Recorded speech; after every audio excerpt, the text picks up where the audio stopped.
नमस्कार मित्रांनो, आज आपण झालेलं जीएमसी नागपूरचं थर्ड शिफ्टचं क्वेश्चन पाहणार आहोत. संभाव्य उत्तर आहेत. आपल्यापर्यंत जे प्रश्न पोहोचलेले आहेत तेवढ्या प्रश्नाचा आपण उत्तर देण्याचा प्रयत्न केलेला आहे. तर मित्रांनो, आपण आज पाहू शकता जीएससीचे प्रश्न होते ना, चालू घडामोडीवर जास्त भर दिला होता बरं का. आणि त्यांनी एक जॉग्राफीचा प्रश्न म्हणजे भूगोलचा प्रश्न आला होता, महाराष्ट्रात लहान थंड हवेचे ठिकाण कोणते म्हणून. तर त्याचं उत्तर माथेरान होतं. पद्मश्री पुरस्कार प्राप्त नागपुरातील व्यक्ती असे एक प्रश्न आला होता बरं का. जे नुकतेच पद्मश्री भेटले होते ते नागपूरचे पेपर असल्यामुळे नागपूर रिलेटेड त्यांनी 2-3 गोष्टी जास्त विचारल्या. त्यावर तुमचं पण भर असू द्या. आगामी जे विद्यार्थी एक्झामची तयारी करत आहेत ना, त्यांना हे लक्षात असू द्या. नागपूरच्या विशेष सगळ्या घडामोडी, तिथले थंड हवेचे ठिकाण, तिथले जे काही पर्यटन स्थळ वगैरे आहेत त्या सर्वांचा आढावा राहू द्या, तुम्हाला माहिती असू द्या. ओके. चंद्रशेखर मेश्राम पद्मश्री प्राप्त नागपुरातील व्यक्ती. तर ड्रॅगन टेम्पल आता बघा नागपुरातच आहे, पण नागपुरातलं कुठं आहे असं विचारलं होतं त्यांनी. म्हणजे कामठी, नवीन कामठी, न्यू कामठी मी म्हणते त्याला, नागपूरमध्ये ठिकाण होतं.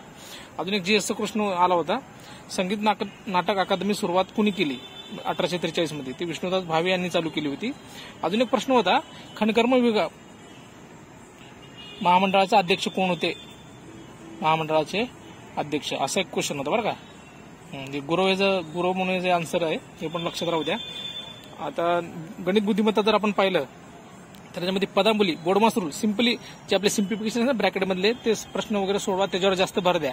यात काही जास्त वेगळं करायची गरज नाही, फक्त कॅल्क्युलेशन त्याच्यावर काम करा. काळाकमी योगावर एक प्रश्न होता, सरळ व्याजावर आपलं सिंपल PRN आपण म्हणतो. तुम्हाला तर माहित आहे, जे व्हिडिओ पाहिले त्यांना माहित असतील आपल्या ट्रिका कशा आहेत. या व्हिडिओ अपलोड झाले आहेत, पाहून घ्या तुम्ही पण. अक्षरमाला, अंकमाला आणि इतर जे बुद्धिमत्ताचे प्रश्न होते ते सगळे जास्तीत जास्त बुद्धिमत्तावर फोकस होता यांचा बरं का. आणि सिंपल होतं, तुम्ही मस्त वेळ लावून व्यवस्थित सोडा बरं का ते.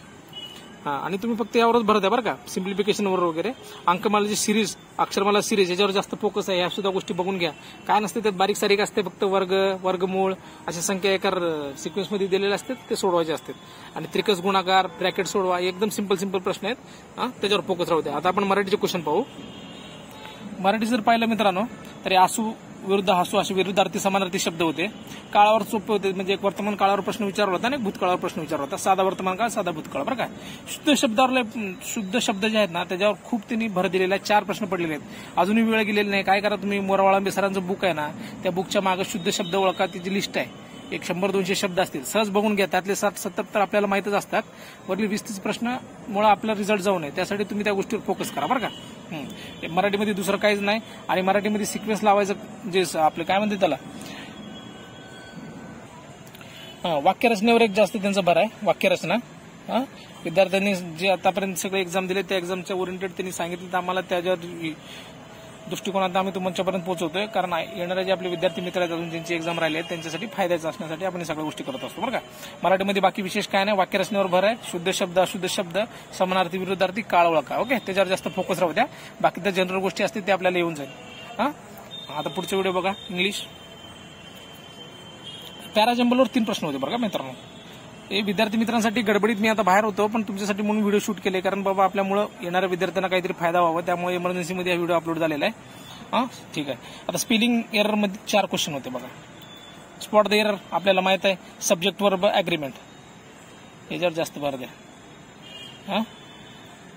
अग्रीमेंट, सिंग्युलर प्लुरल याच्यावर भर आहे. सिंग्युलर प्लुरल हे वर्ब ओळखता आले पाहिजे, बेसिक आहे, तेवढं लक्ष राहू द्या. स्पेलिंग एरर झाले, एररवर असले प्रश्न आले सब्जेक्टवरचे. स्पेलिंग एरर इथं बघा, इथं पण शुद्ध शब्द, इथं स्पेलिंग एरर, म्हणजे दोन्ही एकाच कॅटेगरी आहेत. याच्यावर जास्त भर आहे. 4 प्रश्न आलेले आहेत, त्यामुळे बारीक सारीक स्पेलिंग जे आपले असतात ना, ते नीट बघत जावा. पॅसेजवर 7 प्रश्न आहेत मित्रांनो, एकदम हक्काचे मार्क आहेत बरं का. पॅसेज जेवढं व्यवस्थित तुम्ही मन लावून एकदाच वाचायचं, आणि खाली जसं बघल प्रश्न सोडवताना गडबड करायचं नाही, आपल्याला तिथेच उत्तर सापडतात. कमीत कमी 7 पैकी 5 तर बरोबरच येतात बघा. त्या दृष्टिकोनाने तुम्ही सोडवा, गडबड करू नका. आता बघा, सिनोनिम, अँटोनिम याच्यावर 2 प्रश्न होते. आणि सिनोनिम, अँटोनिम वगैरे होता ना, एक इझी होता म्हणते आज, आणि एक थोडा अवघड होता. या गोष्टी कमी जास्त होतच असतात, त्यामुळं आपल्या हक्काचे जे मार्क आहेत ते सोडायचे नाही. म्हणजे आता ही स्पेलिंग एरर म्हणा, पॅराजंबल काय नाही, इंग्लिश शब्द जरी तुम्हाला नाही कळलं, सहज एकदा वाचून जरी पाहिला ना, तरी पण आपल्याला जी वाचताना आपली जीभ अडकळली म्हणजे तिथे एरर असतो. एकदम बेसिक नियम आहे ते. त्या गोष्टी आता तुम्हाला जास्त वेळ नाही डिटेलमध्ये करण्यामध्ये. जे मी आता टॉपिक सांगितले ना, त्याच्यावर एक बारीक नजर टाका, रिव्हिजन करा, आणि तुम्हाला जी आता नेक्स्ट ज्यांची एक्झाम आहे त्यांचं all the best. Okay, thank you.